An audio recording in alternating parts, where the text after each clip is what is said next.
these are all the clips that I've collated of the Iranian retaliatory strikes on occupied Palestine. So we went through the US bases in the region. This is, there's a variety of weapons being used. There's the Shahed drones, the Delta Wings. They're also using the Fatah missiles, and there's also the new ones, the Khyber or the Kermanshah 4, which they just unveiled like in the last 12 hours for the first time, which is sort of a cluster of it's like a cluster munition, but it's not a cluster munition, right? We're not talking about cluster bombs. This is a ballistic missile, and it's the first time that they've used it. And you're going to see the Israeli interceptors, both the Iron Dome, the Arrow system, David Sling, and also Patriot, all of them failing, right? So let this be sort of a final nail in the coffin for the supremacy, this myth of Israeli missile supremacy or surface-to-air missile supremacy. Here we've got clips from mostly from Tel Aviv, right? So targets that the Israelis, the Iranians struck in quote-unquote Israel include, for example, the headquarters of the Mossad, as well as the headquarters of the Military Intelligence Directorate. So that's the it's that building that you've seen. I've shown you this graphic before, where someone in the mainstream media made an article about this like 10 years ago, showing how it's based in a civilian center, right? So once again, we come back to how every Israeli accusation is a confession, right? They've built the Military Intelligence Directorate in the middle of a residential area in Tel Aviv. So that was struck, and also got a bunch of other targets that I put down all over the place. So give me a second. I'm gonna look them up for you. I was basically live tweeting them on Twitter yesterday and today, the whole time. Okay, so when I've stopped the live stream, make sure you go on Twitter and you follow all of the coverage. I'm doing rolling coverage about this war. But yeah, you can see here that they struck, for example, this technological park, right? So basically, what the Israelis have is Lockheed Martin and Elbit Systems. They have those officers plus the IDF's computer directorate, right? C4I, plus what is the other office? Basically, they have both of those things in Beersheba, okay, inside of a civilian office park, and the Iranians struck that yesterday, right? Beersheba is the bastardized Israeli name. It's we'll come back to that afterwards, but that's what the Iranians struck yesterday, is one of the targets. They also struck the Haifa oil refineries. They struck also the power plant in Haifa. There's also reports that they struck the Dimona nuclear plant, and also, give me a second. Yeah, Ramat David Air Base, that used to be an RAF base actually before the mandate was concluded, the British mandate. And also Israeli naval assets in Haifa were struck, and the Weizmann Institute, which is not in Tel Aviv, it's a bit outside of Tel Aviv, right, nearby. And then they also the Iranians hit the Ramon base, that's a strategic base in the southern part. You remember we covered this when Hezbollah was striking the strategic air traffic control bases. This is one of them, right? We covered this during the genocide. So, and the other one is, of course, Meron, also covered that, and Gililot, right? Fucking names, honestly. So all three of those were struck, okay? And then what else is there? Yeah, an oil refineries in Ashdod, okay? So that's what on the Mediterranean. And then also offshore gas platforms in Gaza, also on the Mediterranean, right? So even while they're doing genocide, they're always stealing gas, of course. And yeah, I think that's most of it, right? That's most of it. Let's look at the clips. But I just wanted to give you the list, first of all, because it's important to know and to understand what the bank of targets was. So, okay, where were we? Yeah, you can see here, this is in Tel Aviv. Okay, let's start there.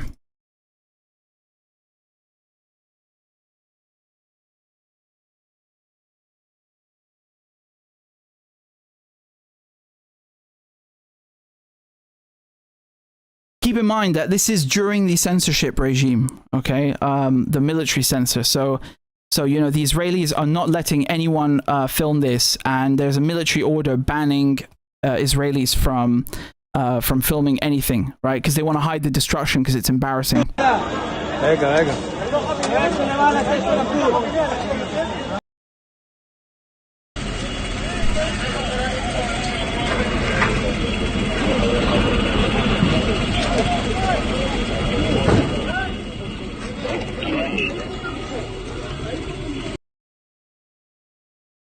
PM, we're here on scene in the central district of Israel. You can see behind me there is severe missile strike that hit a building complex. We're still currently working now with the other forces on the field to make sure we can take out the fire. Okay, don't worry.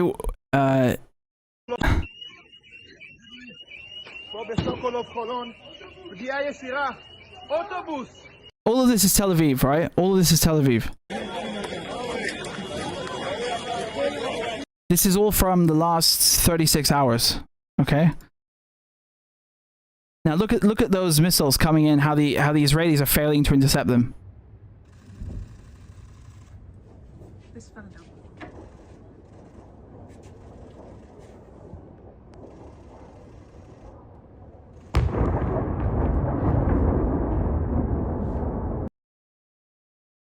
I think that's what the calculation now is. Regime preservation. Could you get a more pragmatic figure presiding over this regime? Sure. Aaron, I just want to break in for a moment, because we're looking at live pictures in the air over Tel Aviv, and obviously, as many people know or maybe don't know, there is an Iron Dome that Israel uses as its missile defense system, and we're seeing it working now. But in some places and instances, it does not work, and I believe this is one missile feasibly that has broken through the Iron. Doing damage control right there. مدينة تل أبيب كانت قد أصدرت الجبهة الداخلية في الدقائق القليلة الماضية إنذارا للإسرائيليين بالذهاب باتجاه الملاجئ. إذا طاهر هذه المرة الثانية في just the sirens going off, yeah, and then also, yeah, we'll come back to this clip in a second. It's I mean, the destruction is absolutely insane, and you have to keep in mind this is just what they've allowed us to see, right? So if it's coming like from a professional media crew, like this clip right here, that's been okayed by the military censor. Yeah, that's a thing, right? Very democratic. But any Israeli, any so-called civilian is completely banned from filming and posting any of this, right? Like a strict military censor. Look at this crater. I mean, absolutely massive. And you have to keep in mind, all of this stuff is old. This is the old stuff that Iran is firing. Okay, they only just started firing the Khirmanshah 4, the Khaybar, which is the you know, the multi-pronged beast. This is the defense. Basically, the Hakiria is where they have the military intelligence directorate and also the Ministry of Defense, right? Presiding over this regime? Sure.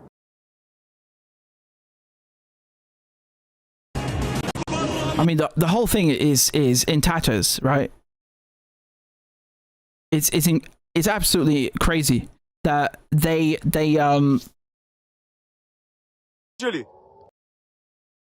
you know, they make it out to be that their Iron Dome and Arrow and David Sling are so good and so superior, and there's, you know, which one is it? Like, if Iran's missiles are so weak and your surface-to-air missiles are so good, why did you have to attack them in the first place? Which one is it?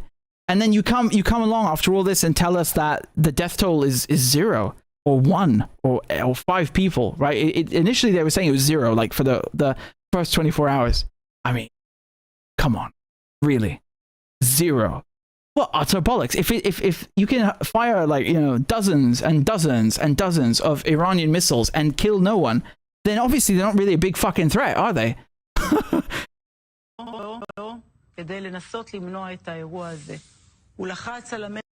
I have lost count of the number of missiles that have gotten through. I've lost count. You know, all of this is Tel Aviv. I haven't even gotten to Jerusalem or other parts of occupied Palestine. This is all Tel Aviv still. right? We're not even halfway through, I think. Extraordinary. It's absolutely extraordinary.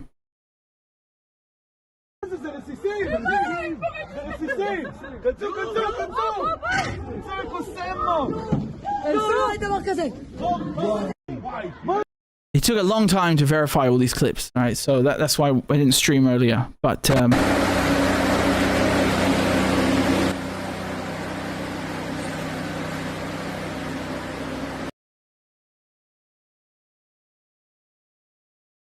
you get the idea, yeah? You get the idea.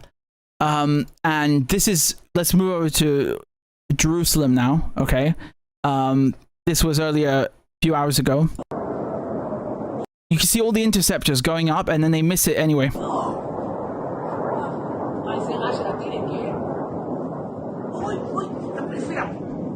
Whoa!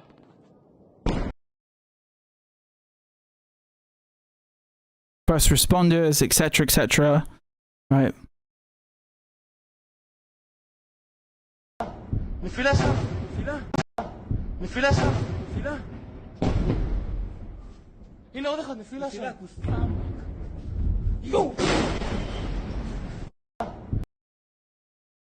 It's really just crazy. This one you can see here, this particular clip, it just,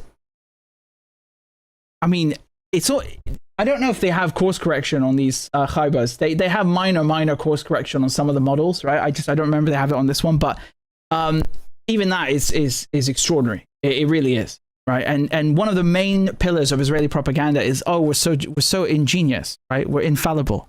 Well, it doesn't look like it, you know. God.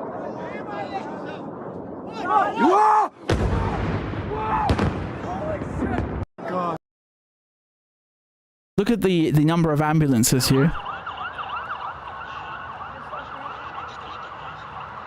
That is insane. That is absolutely nuts.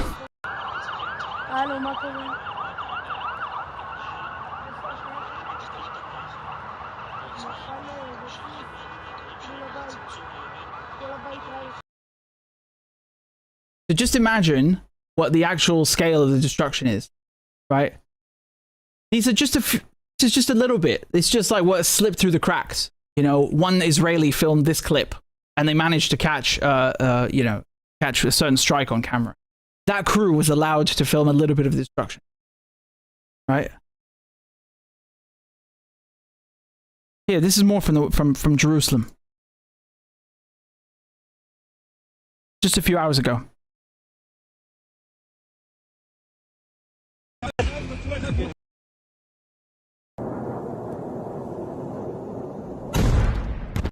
So the Iranians are using hypersonic missiles, okay? And there's no way to stop these things. They're absolutely...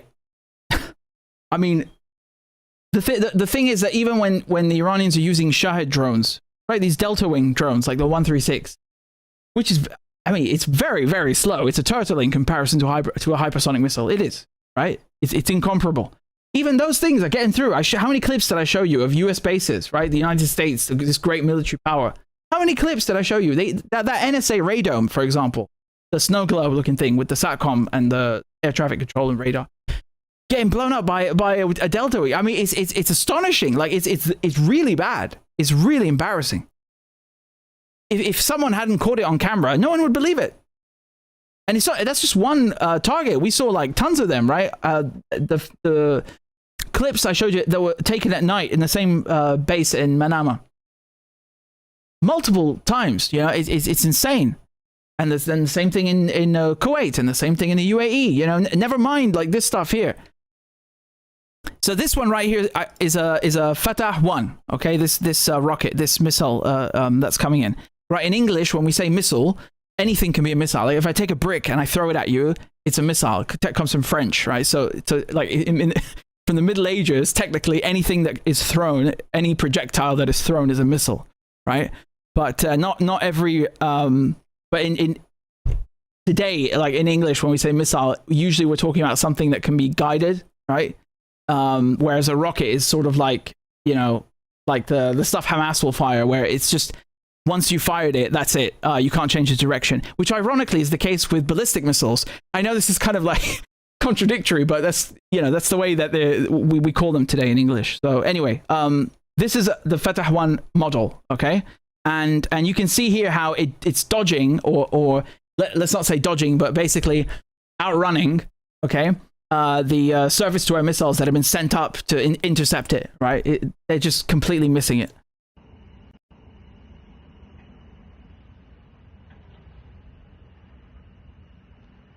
All right, that's one, missed it. And then the second one.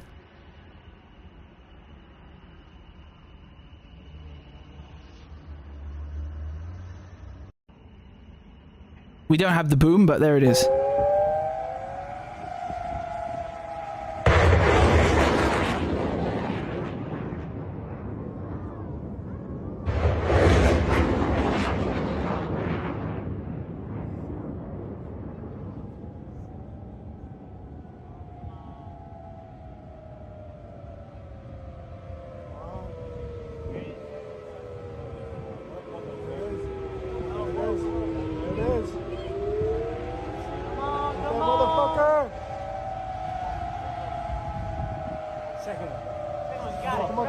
Come on.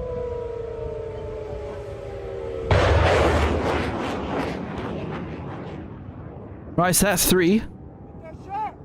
Miss. Oh. See that? Insane. Israeli technology. Very fucking impressive, mate. Okay, here's another one. They're gonna get very angry at me. So this is in the Negev, in the Naqab desert, okay? You can see another interceptor failing.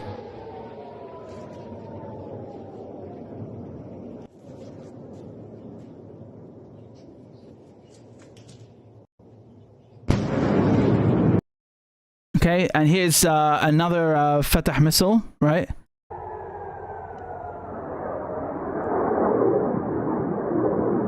Look how many interceptors.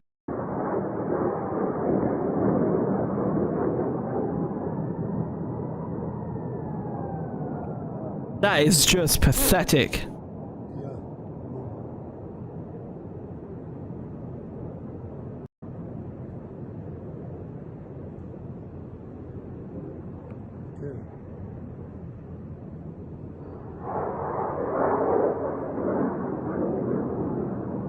See how he just missed it? Yeah? Here's another one. Another failed interception.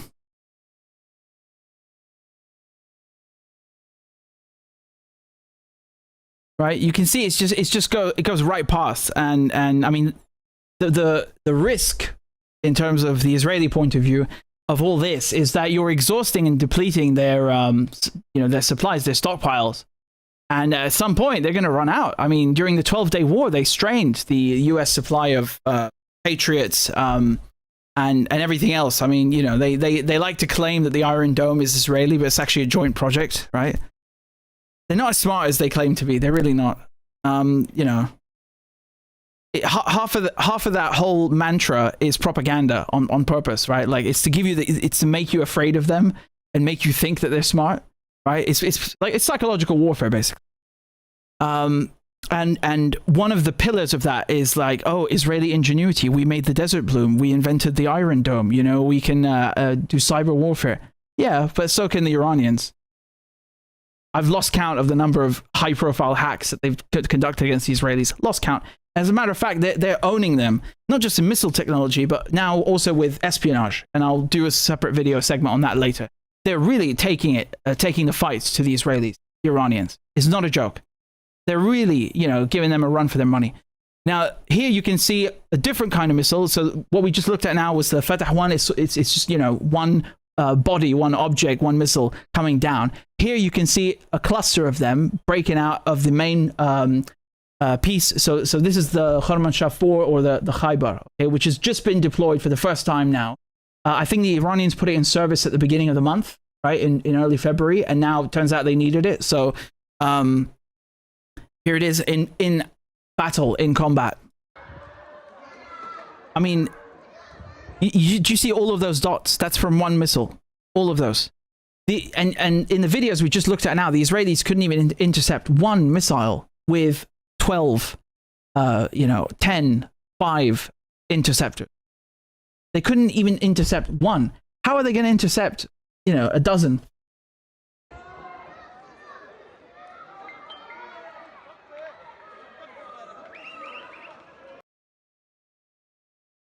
Here's another clip. See that? The lost cause, honestly.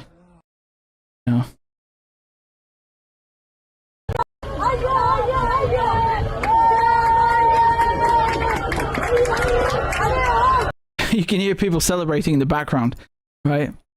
So you see all of those coming down like, a meteor shower, basically. It looks like a meteor shower. That's the Khaybar, okay? The Khorramshahr 4, this new Iranian missile. And this clip is the wildest one of them all. This video, absolutely insane. I mean, it's an extraordinary display.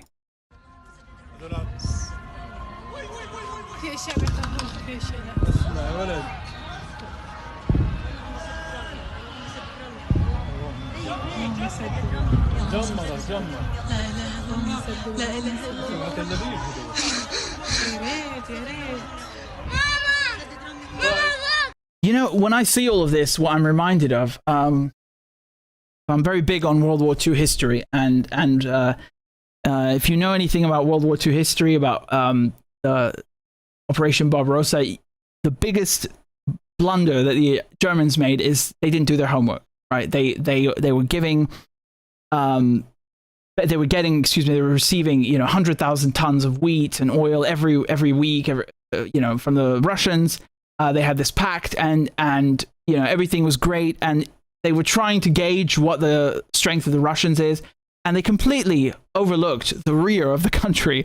They overlooked the industry, they overlooked the strength of the military, and they didn't grasp that the Russians are able to move their industry forward, like geographically, physically, to the front lines, and produce this kind of industrial power, right? No pun intended. So they and in addition, of course, the physical number of soldiers, they also miscalculated. The intelligence was just horrible. So I'm reminded of that with this attack that the United States and Israel have launched against the Iranians, because they thought, they have some missiles. They didn't grasp the range of the missiles. I don't mean the physical range, but the types, right? The multitude, the variety.